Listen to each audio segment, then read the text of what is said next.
Bismillahirrahmanirrahim. Alhamdulillahirabbil alamin. Ar-Rahmanir-Rahim. Maliki yaumiddin. Iyyaka na'budu wa iyyaka nasta'in.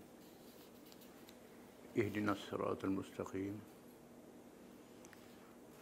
صراط الذين أنعمت عليهم غير المغضوب عليهم ولا الضالين آمين.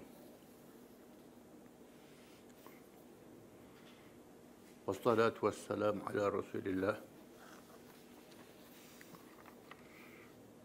وعلى آله وصحبه ومن تبعه ونصره ووالاه. أما بعد. ربنا زدنا علما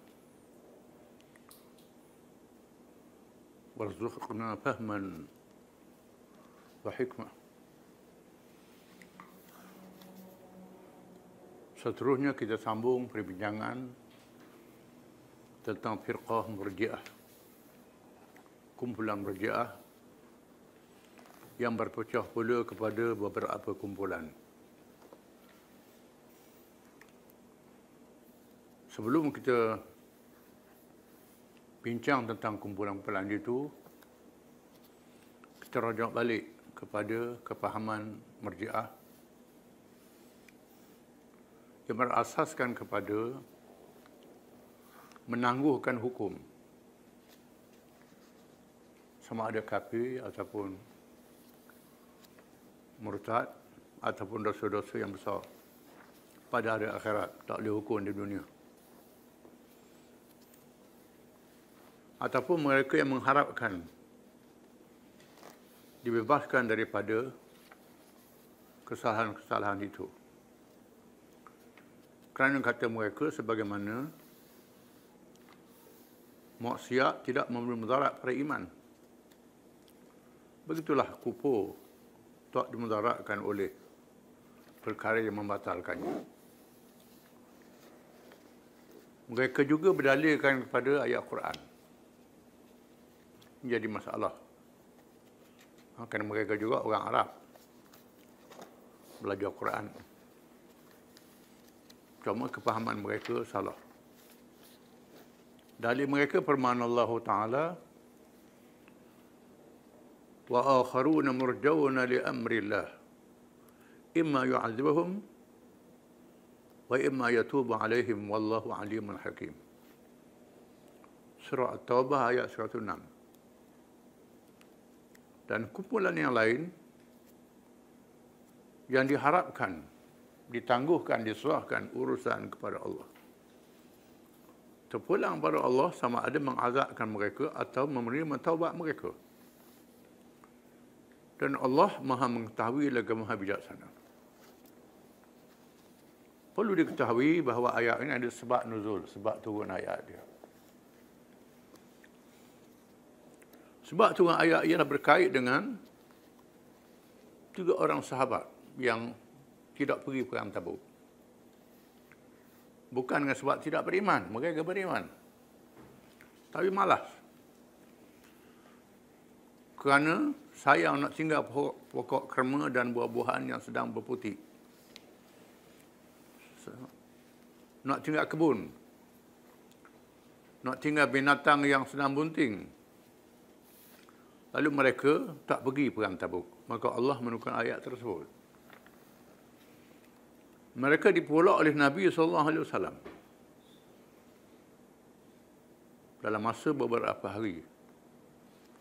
10 hari. Iaitulah Mararah bin Ar-Rabi', Ka'ab bin Malik dan Hilal bin Umayyah radhiyallahu anhu. Dan akhirnya Allah Ta'ala menurunkan ayat tersebut, menyatakan bagaimana iman mereka masih ada. Dan Allah Ta'ala menerima taubat mereka dan mereka diradai oleh Allah. Maka ayat ini tak ada kena mengena dengan pahaman Murji'ah yang salah itu. Pahaman itu salah, tak betul. Sehingga tak boleh hukum orang murtad jadi murtad. Tak boleh laksanakan hukuman di atas dunia tangguh pada hari akhirat. Mereka dinamakan Murji'ah. Seterusnya golongan Murji'ah terbahagi kepada 3 kumpulan yang besar, di samping kumpulan yang kecil. Yang pertama Murji'ah Jabariyah, yang menyerahkan kepada Allah, baik jahat pun Allah Ta'ala buat, tak ada guna dengan hamba. Mereka yang menangguhkan hukum dalam perkara iman dan mengikut Jaham bin Safwan dalam perkara amal. Ini pengikut Jaham bin Safwan yang telah kita baca dulu. Mereka menangguhkan hukum dalam perkara iman. Orang yang murtad tak boleh hukum murtad. Pada waktu itu dia murtad. Dia sembah berhala ke, dia apa ke, tak ada kata kafir lagi. Tunggu hari kiamat lah. Ini tak boleh, salah. Kerana sabit dan hadis Nabi SAW, Nabi menghukumkan orang murtad. Ayat Quran ada hukum berkait dengan murtad, dengan reddah. Tapi mereka menangguhkan hukuman ini. Termasuklah maksiat. Pengikut Jaham bin Safwan, kan kata mereka, itu takdir Allah Ta'ala. Allah Ta'ala yang buat, bukan pilihan dia. Ini satu kumpulan. Yang kedua, Murji'ah Qadariyah. Mereka menangguhkan hukum dalam perkara iman dan mengikut Qadariyah dan Mu'tazilah dalam perkara qada dan qadar. Jadi perbuatan itu dengan perbuatan hamba, tak ada kaitan dengan Allah Ta'ala. Semua yang dibuat oleh makhluk ini ialah dia sendiri buat. Tak ada hubungan dengan kuasa Allah Ta'ala. Kalau macam tu, semua orang berniaga untung. Semua orang buat berjaya. Semua obat jadi sembuh penyakit.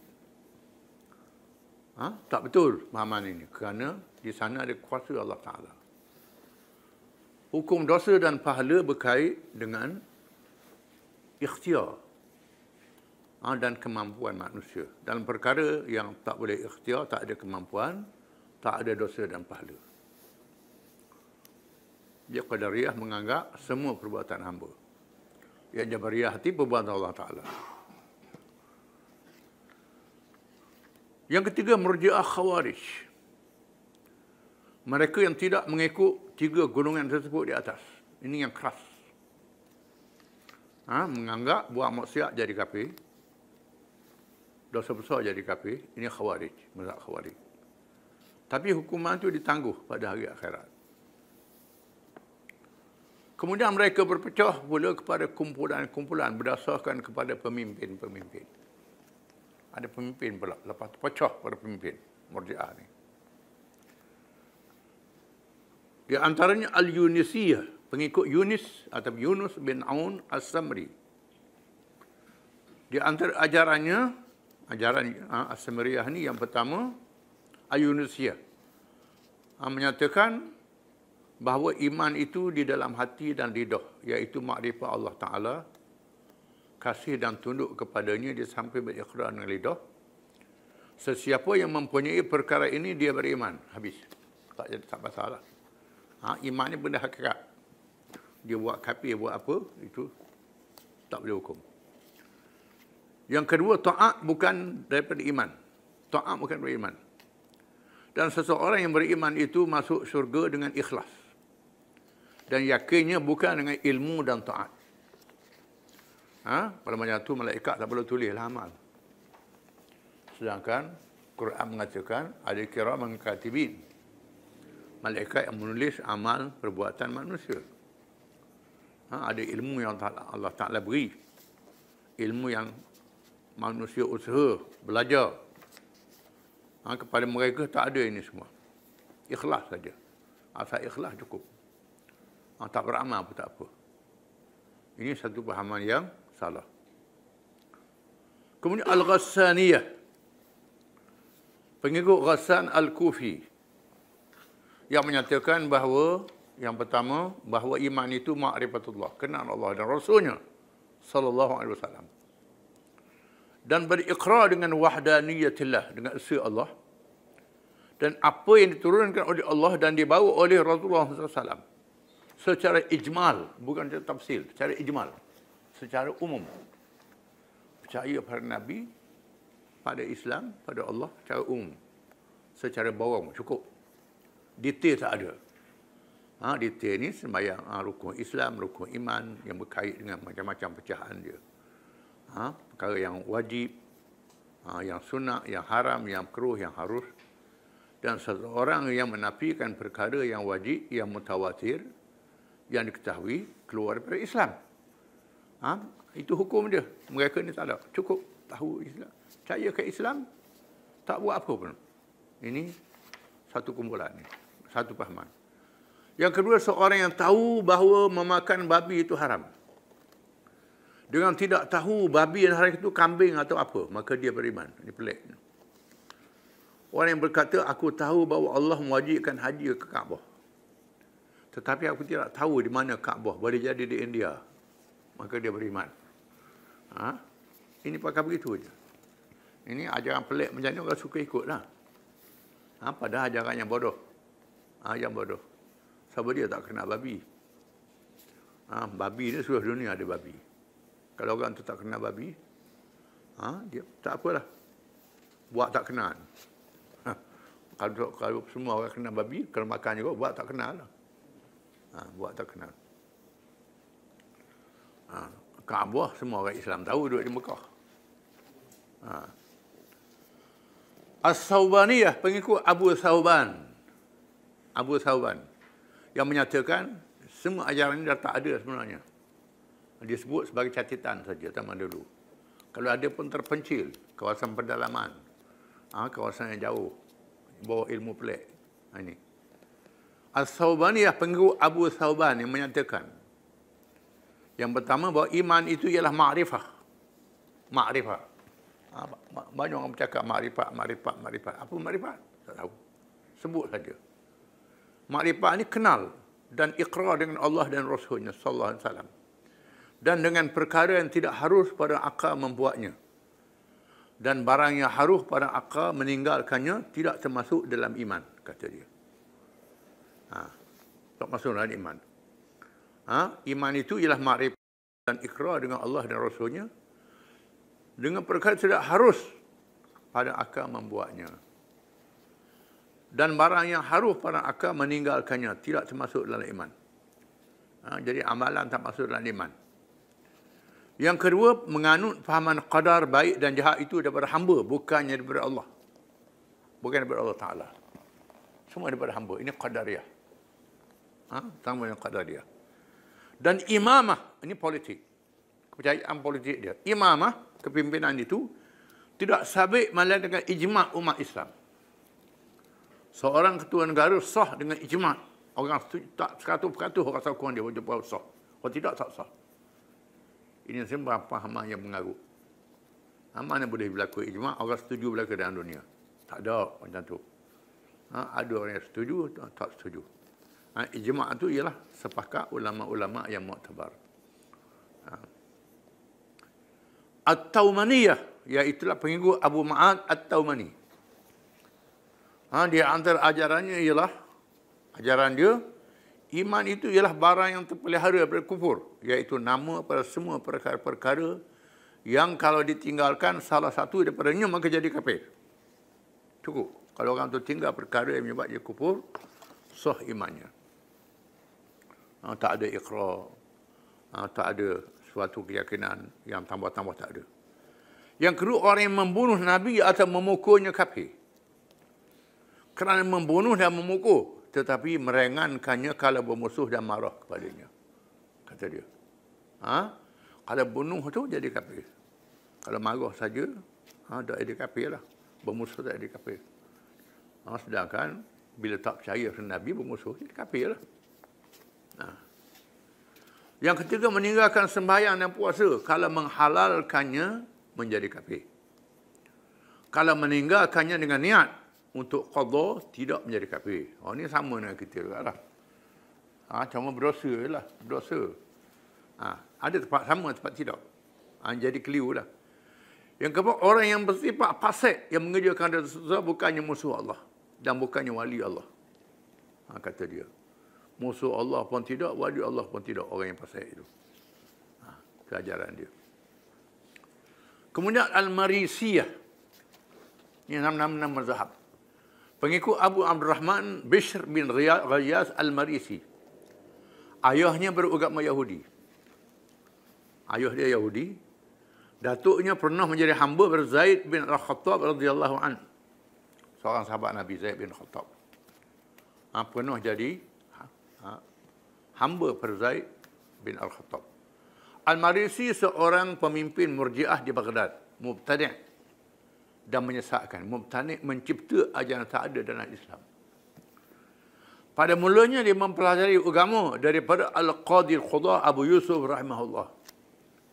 Mula-mula jadi murid pada Abu Yusuf. Abu Yusuf ini Qadhi Al-Qudah, iaitu ketua hakim negara di zaman Harun al-Rashid.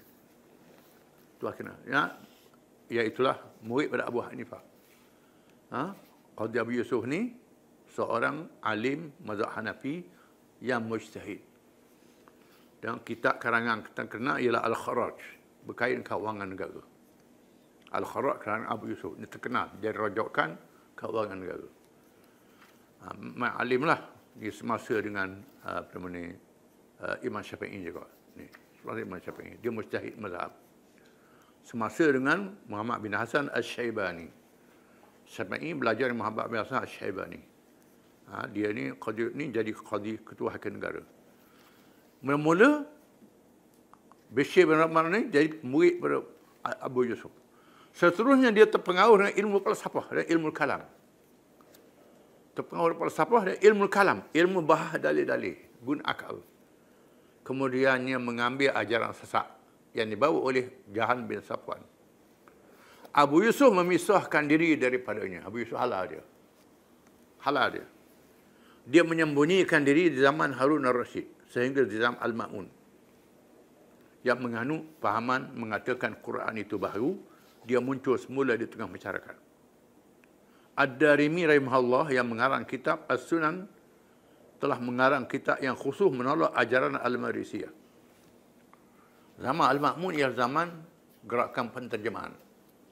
Buku-buku falsafah, buku-buku bahasa Greek, buku-buku bahasa Parsi, buku-buku bahasa Rom, bahasa Latin, macam-macam bahasa.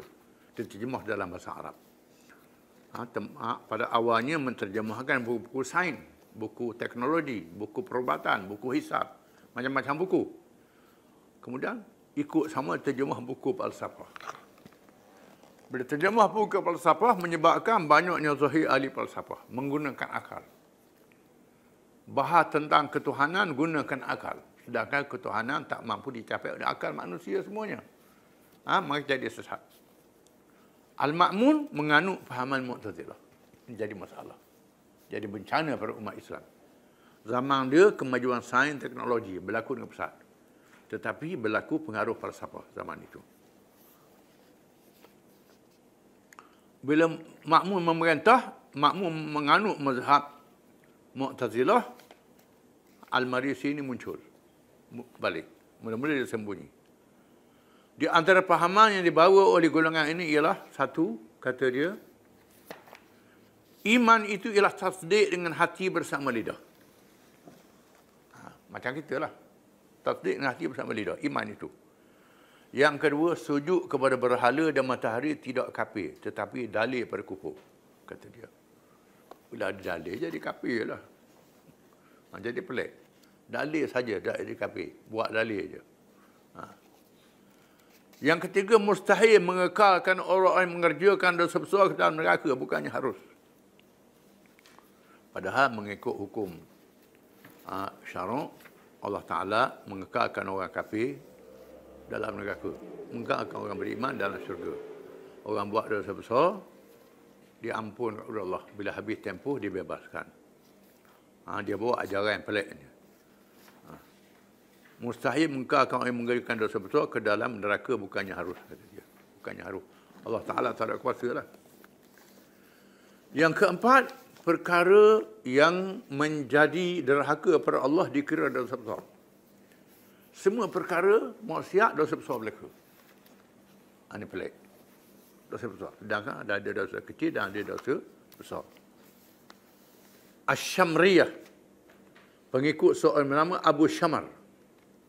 Ha? Ketuanya Abu Syamar. Di antara ajarannya ialah satu, iman itu ialah ma'rifatullah. Tunduk kepadanya, kenal Allah dan tunduk padanya. Kasih kepadanya dan mengaku dengannya bahawa Tuhan yang satu tiada seumpamanya sesuatu pun selagi tidak ada hujah daripada para anbiya. Dia kait. Jadi tak ada hujah. Kalau ada hujah, kena tolak Tuhan ni. Begitu. Yang kedua, menganut fahaman menolak qada dan qadar. Di samping dasar yang menjadi pegangan golongan Murji'ah. Menolak qada dan qadar. Tak ada qada dan qadar. Qada dan qadar ni adalah rukun iman.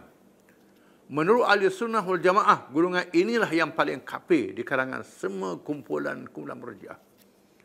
Kerana paling melampau berpegang dengan ajaran mereka dan menolak qada dan qadar. Menolak rukun iman. Terang-terang dia tolak rukun iman. Hak yang atas ni tak tolak rukun iman. Qada dan qadar. Cuma keliru dalam kefahaman. Hak ni tolak rukun iman. Seterusnya Murji'ah Qadariyah. Wallahu a'lam.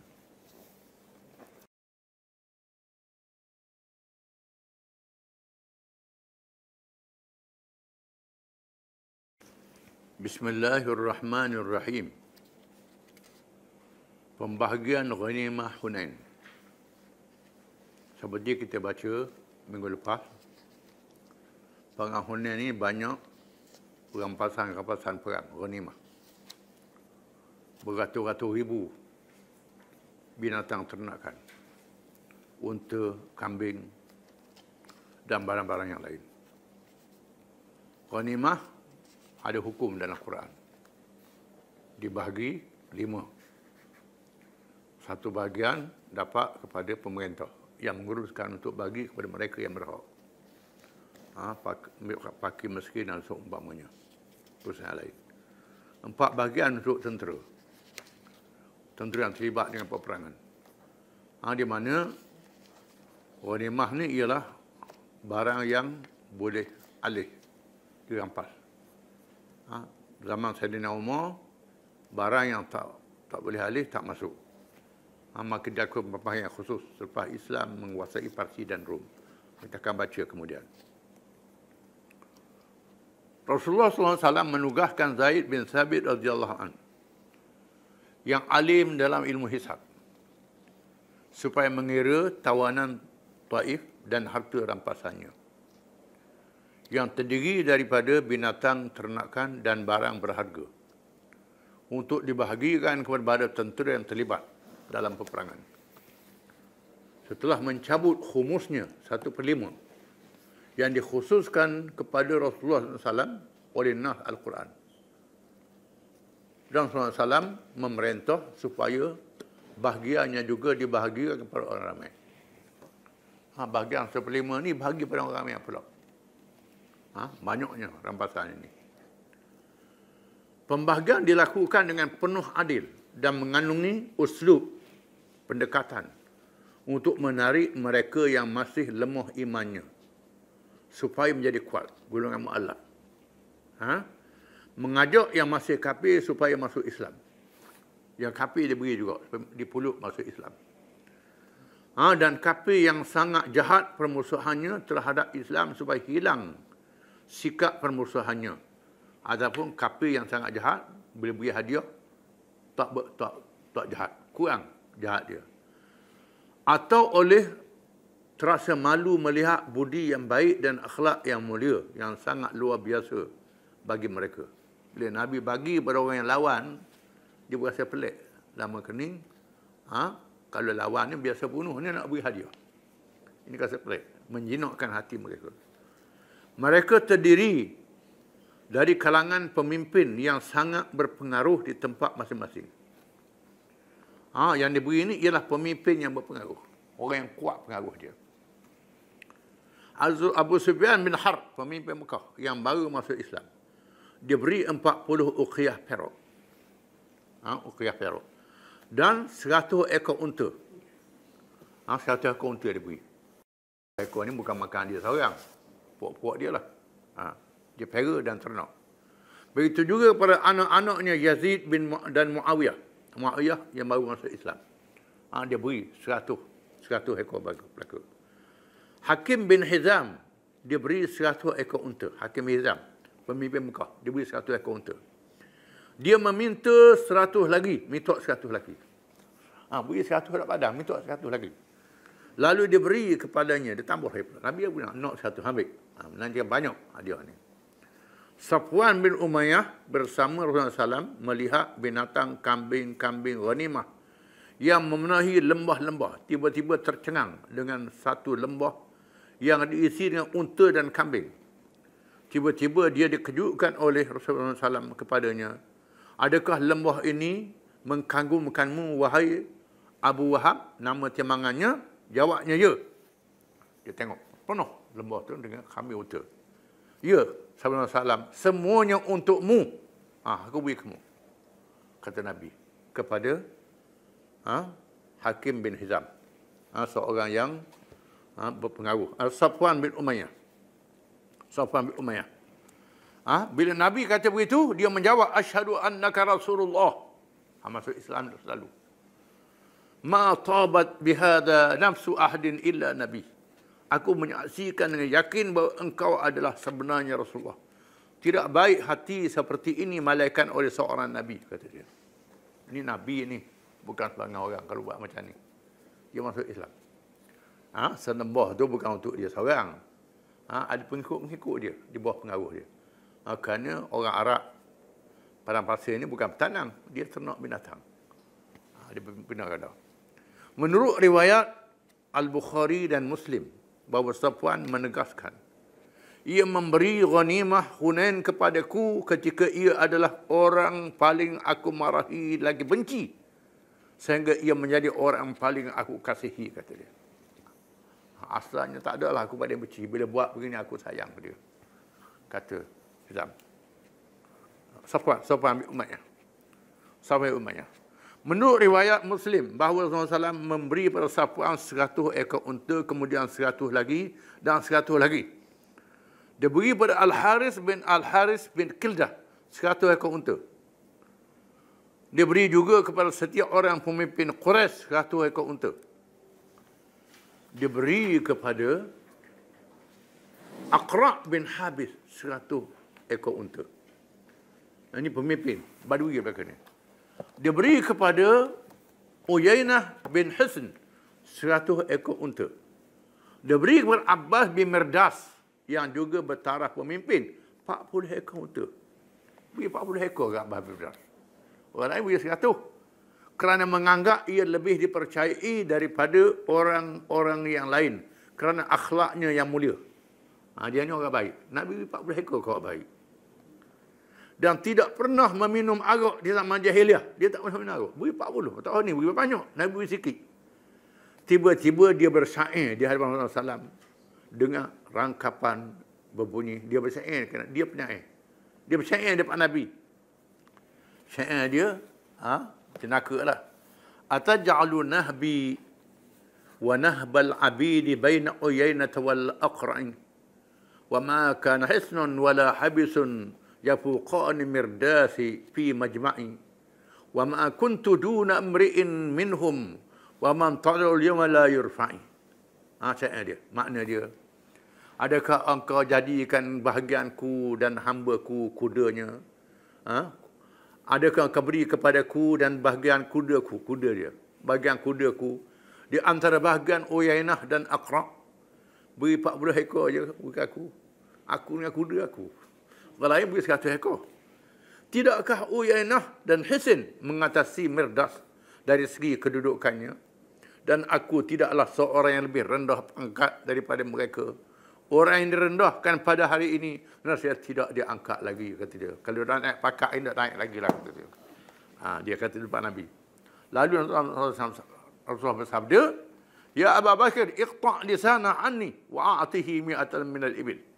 Wahai Abu Bakar, potong lidahnya daripada bercakap terhadapku dan berikan dia 100 unta. Kerak lidah dia. Kerak lidah beri unta 100 ekor lagi. Tak cakap. Nabi balas dia. Dia beri kepada orang-orang yang tertentu 50, 40 setiap orang, sehingga tersebar berita dalam kalangan Arab Badui bahawa Muhammad memberi tanpa takutkan kefakiran. Berani bagi, tak takut pakai. Tak iri miskin. Menyebabkan mereka datang beramai-ramai. Sehingga penuh sesok dengan orang ramai. Menyebabkan Rasulullah SAW, dia asok ramai sangat orang mari. Dia asok Nabi ke pokok dan selendangnya tercabut. Lalu baginda dia bersabda, cabutkan serban Nabi. Khumu, minta.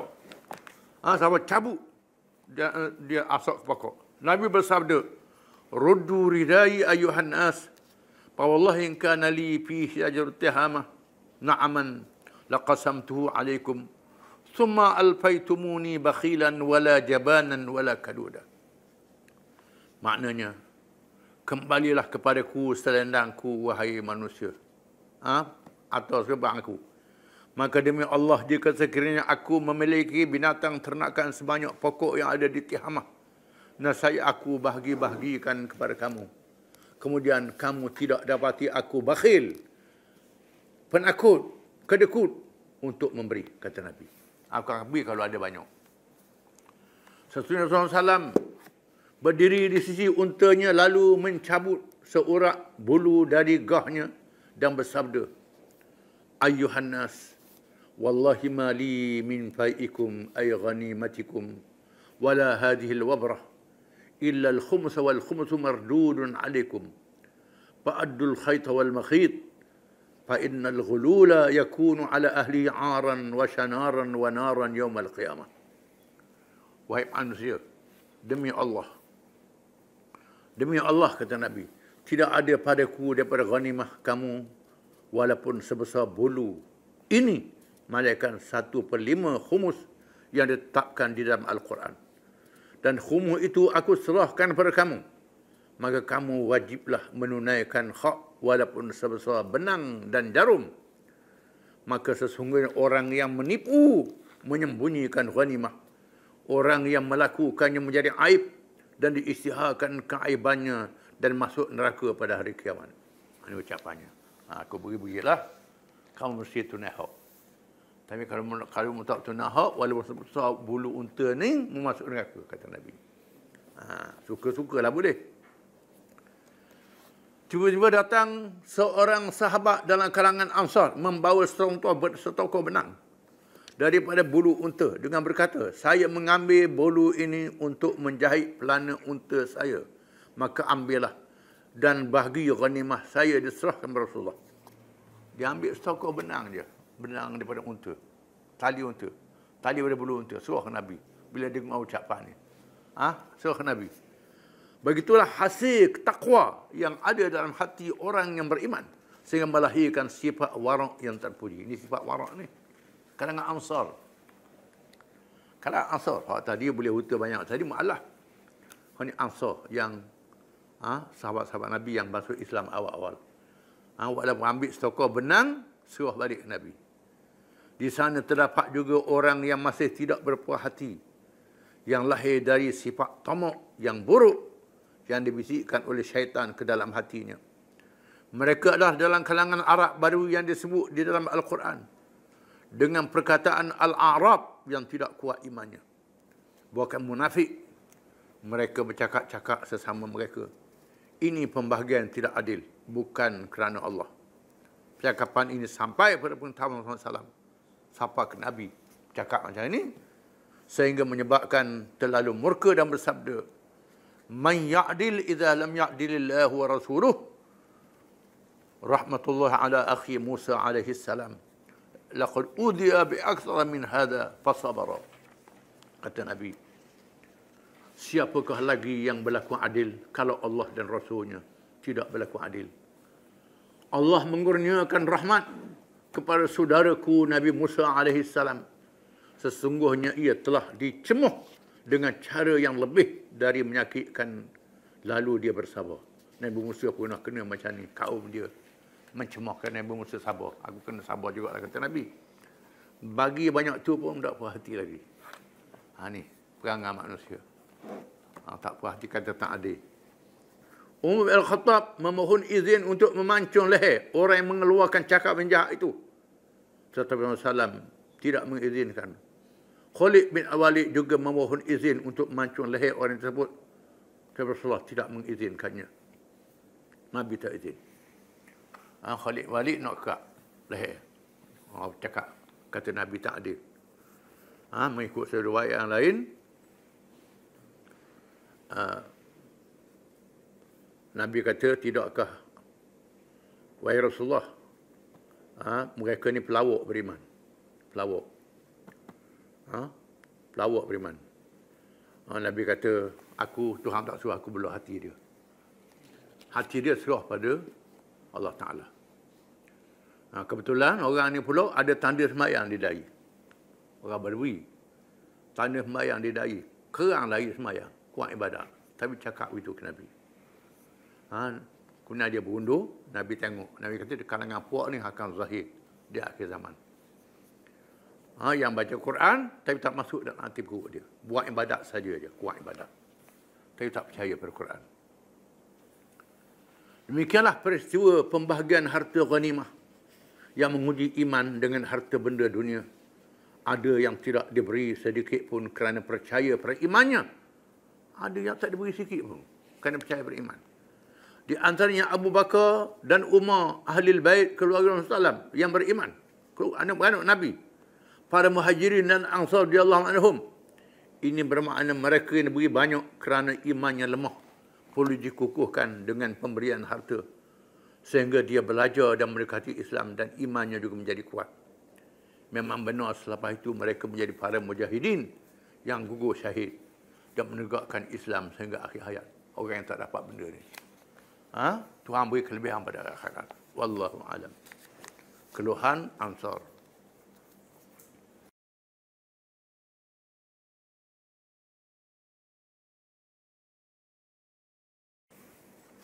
A'udzu billahi minasyaitonir rajim.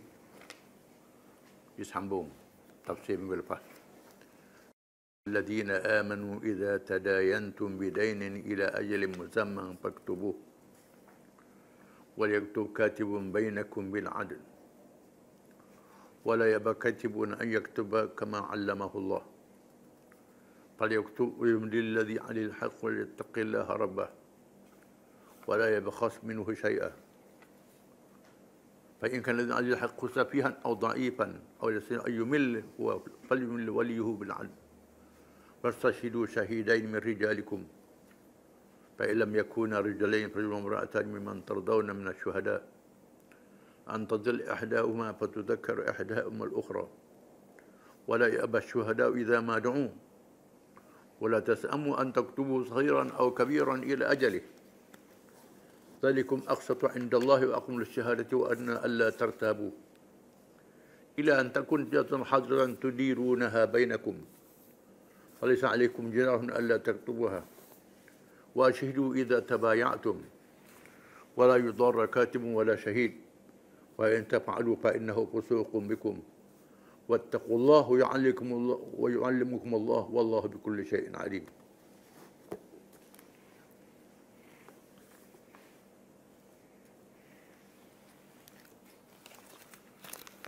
Maksudnya, wahai orang-orang yang beriman,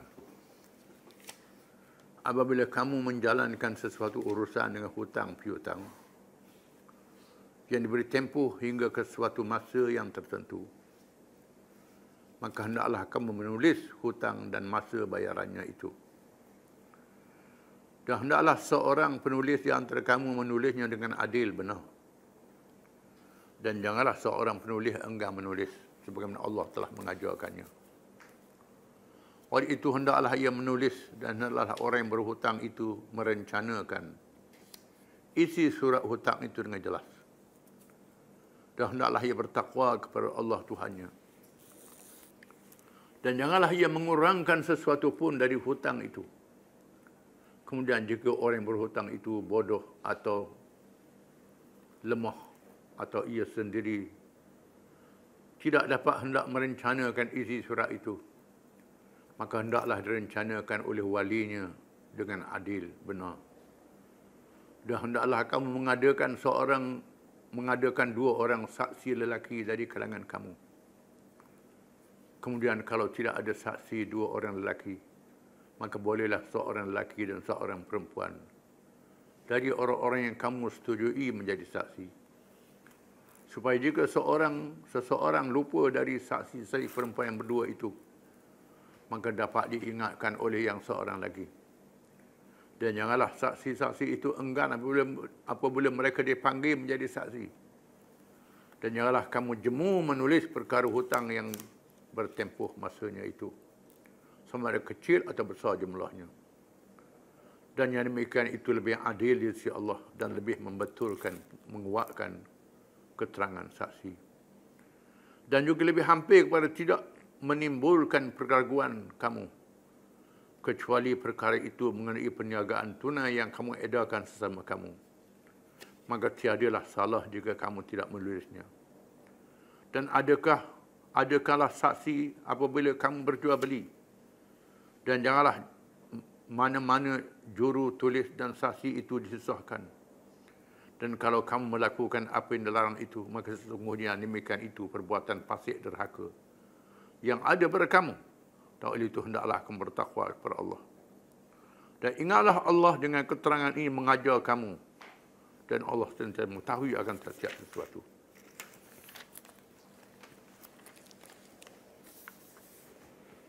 Ayat ini ayat yang paling panjang dalam Quran.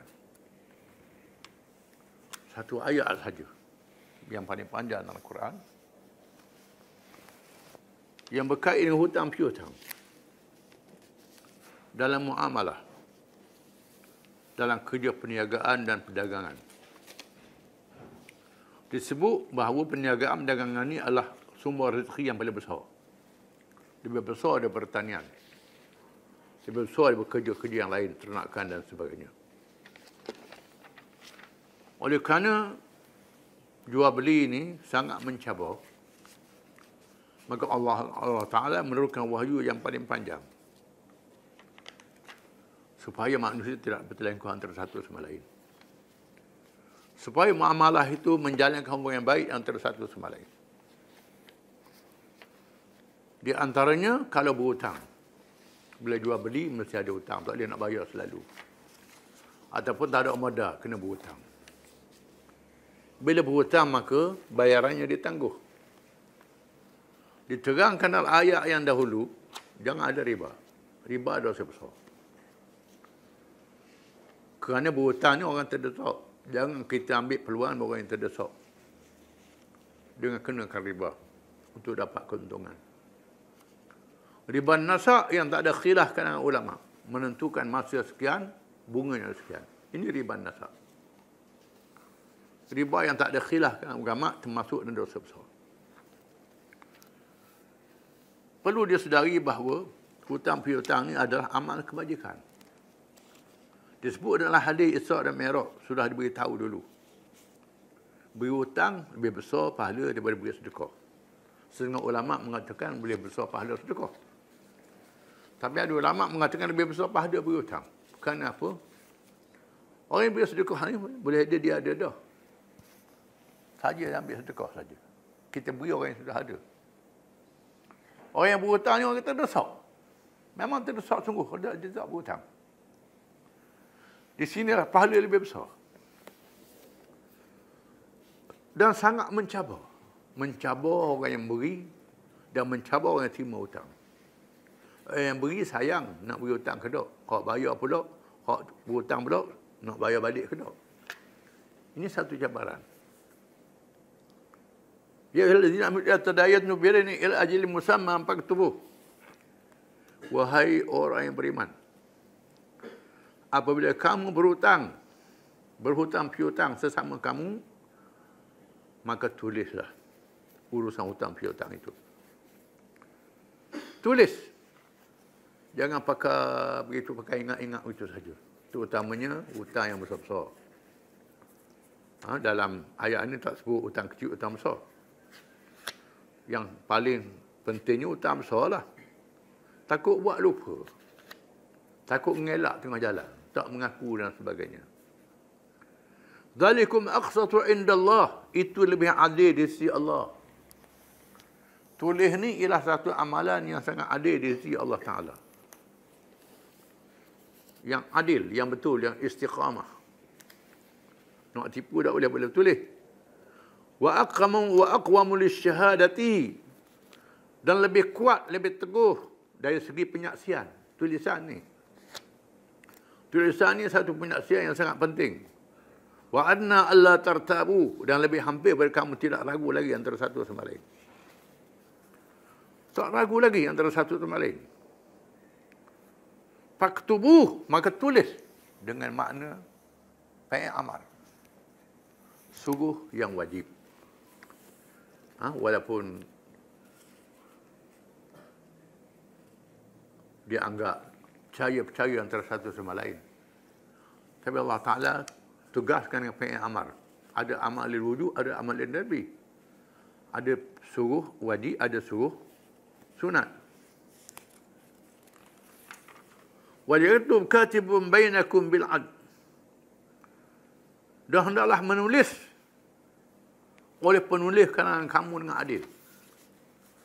Penulis ni kena tulis dengan adil lah. Tulis betul. Terutamanya orang yang hutang piutang tu buta huruf pula. Tulis tak betul pula.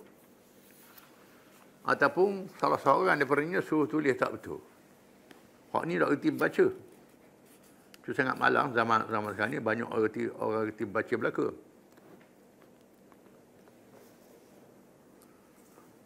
Wal yumdil wala ya'ba katibun an yaktuba kama 'allamahu Allah. Dan tidak seharusnya orang yang boleh menulis itu enggan untuk tulis. Sebagaimana Allah ajar pada dia boleh menulis. Allah Ta'ala beri ilmu boleh menulis. Amalkan ilmu tu boleh pahala. Bila Allah Ta'ala suruh boleh pahala lah. Boleh pahala. Dia beri pahala oleh Allah Ta'ala. Wal yumdil 'alal haqq wal taqillah rabbah. Dan tunaikan tulisan itu oleh menulis mengikut apa yang ditetapkan daripada hutang itu. Tetap banyak mana? Angka dia mesti tepat, mesti betul. Wal yattaqillah rabbah. Takut pada Allah Tuhan dia. Tulis dengan sifat takwa pada Allah Ta'ala. Bukan tulis barang tulis. Tulis dengan beriman dan budiman. Dengan iman dan akhlak yang mulia. Wala yabkhas minhu syai'a, dan dia tidak sembunyi sedikit pun. Dia tak sembunyi sedikit pun. Apa yang disebut dalam jumlahnya, tak dia sembunyi sedikit pun. Tulis. Lepas tulis tu baca balik. Itu sebaik-baiknya. Termasuk siasat syariah. Hak erti baca, tengok balik. Kalau kita tak erti baca, suruh orang kita percaya baca. Surat perjanjian itu. Fa in kana alladhi 'alaihi haqqu safihan aw dha'ifan. Jika sekiranya orang yang punya hak itu seorang yang tak boleh mengurus. Seorang yang tak cerdik. Seorang yang lemah. Sama ada dia kecil ataupun dia gila kerana dia masih kecil lagi, dia ada duit, ada harta, tapi nak manfaatkan duit dia itu untuk pelaburan. Ataupun seorang yang gila, nak manfaatkan harta orang gila tu. Dia ada anak-anak dia seumpamanya. Tolong tulis. Dengan bertakwa pada Allah. Kalau kawan matang, kawan tu gila, awak tak betul tulis pula. Kawan ni budak, anak yatim pula, tak betul tulis pula. Awala yastati' an yumil. Dia tak mampu kerana kejahilan dia. Tak reti dalam perkara menguruskan itu. Maka tolonglah dia. Fal yumdil waliyuhu bil 'adl. Hendaklah kendalikan dengan adil, dengan tepat. Jangan buat salah, jangan buat silap. Wastashhidu syahidaini min rijalikum. Dan adakan dua orang saksi kalangan lelaki. Dalam hukum syarak, saksi dua orang lelaki. Dua saksi. Dua saksi lelaki, saksi yang adil. Yang adil ini ialah yang tak mengerjakan dosa besar dan tak terus menerus dosa kecil. Nak tinggal dosa kecil, manusia payah. Mesti ada dosa kecil juga. Tapi tak meneruskan. Dan tak buat perkara yang menjatuhkan maruah. Orang yang maruah tinggi. Yang moral dia tinggi. Integriti sekarang ni. Tinggi. Orang ni jadikan saksi. Fa illam yakuna rajulaini farajulun wa imra'atani. Kalau tak ada dua lelaki, maka seorang lelaki dan dua perempuan. Boleh ambil saksi dua perempuan. Dua orang perempuan boleh jadi saksi dalam masalah hutang piutang. Boleh ambil orang perempuan jadi saksi. Ambil dua orang perempuan. Kerana orang perempuan ni kalau kena ugut seorang, ada seorang lagi. Ini zaman sekarang ni zaman ugut kuat. Kalau orang lelaki tahan sikit, kalau orang perempuan mungkin ada kelemahan dia. Letak dua orang saksi. Jadi seorang lelaki, kalau tak ada, dua orang lelaki, kalau tak ada seorang lelaki, dua orang perempuan. Tak ada lelaki belaka, macam mana? Ambil perempuan belaka lah. 4 orang lah. Saksi. Lagi ramai, lagi baik. Walaupun Quran sebut begitu. Mimman tardawna minasyuhada. Di kalangan sesiapa yang kamu redha untuk menjadi saksi. Yang kita redha dengan sifat adil dan sifat baik untuk menjadi saksi. Fatudzakkir ihdahum al-ukhra. Maka seorang boleh mengingat yang lain. Kalau yang satu lupa, yang ni ingat. Itu hikmah dua saksi. Kalau ramai, yang ni ingat, yang ni tak ingat, yang ni ingat. Mengingat satu yang lain. Wala ya'ba syuhada'u idza ma da'u, dan tidak seharusnya orang menjadi saksi itu enggan bila diajak jadi saksi. Kalau orang suruh jadi saksi, lah. Jangan enggan, tolong orang. Tolong jadi saksi.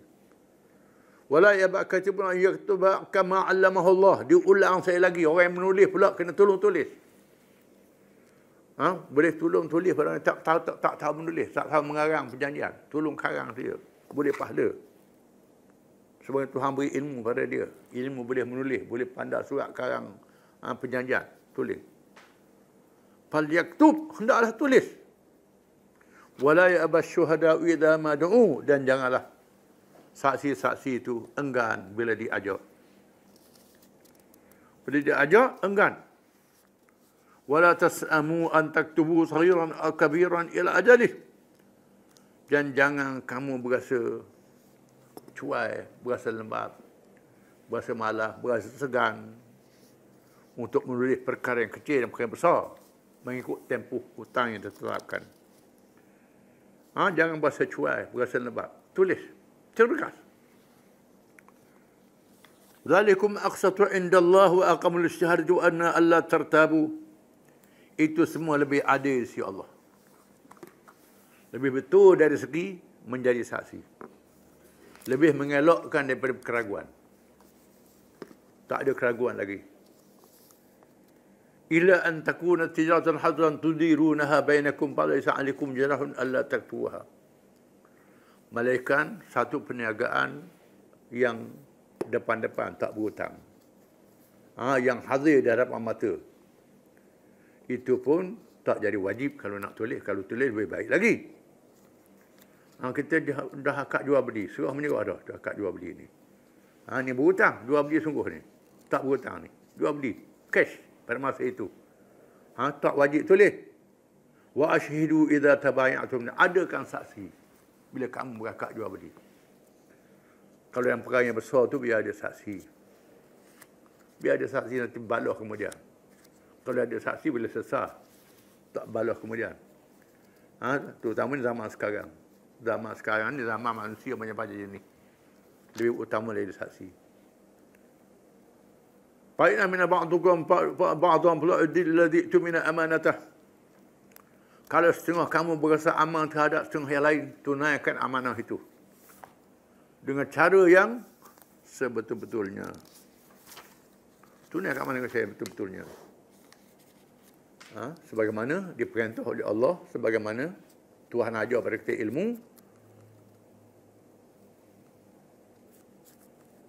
Allah Ta'ala beri pahala kalau kita kendalikan itu dengan sebaik-baiknya. Wala yudarra katibun wala syahid dan jangan kamu memberi mudarat kepada orang yang tulis dan orang jadi saksi. Jangan ugut pula. Paksa orang yang menulis tu, suruh tulis tak betul. Paksa saksi suruh bohong. Itu tidak boleh, diharamkan dengan nas Quran. Dosa besar lah maknanya. Wa in tafa'alu fa innahu fusuqun bikum. Kalau kamu buat begitu satu kejahatan. satu kefasikan yang kamu buat. Jadi fasik, jadi jahat. Fasik ni kalau tengok anak bulang, orang tak boleh pakar. Anak bulang puasa, berat fasik ni. Jadi saksi mahkamah tak boleh. Perangai orang menipu tak boleh jadi saksi. Dalam semua kes, semua perkara. Wattaqullah, bertakwa kepada Allah. Ini kait dengan takwa. Semua sifat-sifat tersebut ada kaitan dengan takwa kepada Allah. Takwa ni adalah nilai harga diri manusia. Wa ya'allimukumullah, dan Allah Ta'ala ajar kepada kamu dengan ilmu yang Tuhan beri kepada kamu. Ilmu berniaga, ilmu menulis, ilmu mengendalikan urusan. Wallahu bikulli syai'in alim. Dan Allah Maha mengetahui terhadap tiap-tiap sesuatu. Walaupun kita tahu, kita pandai macam mana pun, Allah Ta'ala tahu lagi. Tak boleh mengelak, tak boleh tipu. Semua diketahui oleh Allah Ta'ala. Dan dikira pada hari kiamat kelak. Bukan saya kita tulis atas dunia, ada malaikat tulis kelak. Tulis apa yang kita buat. Malaikat buat catatan. Tangan jadi saksi, kulit jadi saksi. Kalau kita menipu di atas dunia ni, semua ada dekat kita jadi saksi pada hari kiamat kelak. Ini saja Islam. Perkara yang tak ada dalam ajaran lain pada Islam. Sebab itu, Islam saya yang boleh membentuk integriti syakhsiyah yang sebenarnya. Ajaran lain tak boleh. Kerana ajaran ini tidak ada roh. Ajaran ini tak ada iman. Semua teori-teori seperti awal dulu tak ada iman. Islam ni ada iman. Bukan saja iman pada Allah, semua iman pada hari akhirat. Iman pada malaikat. Pada dosa pahala dan lain-lain. Ini yang mengikat kita. Yang membezakan kita dengan orang yang bukan Islam. Wallahu a'lam.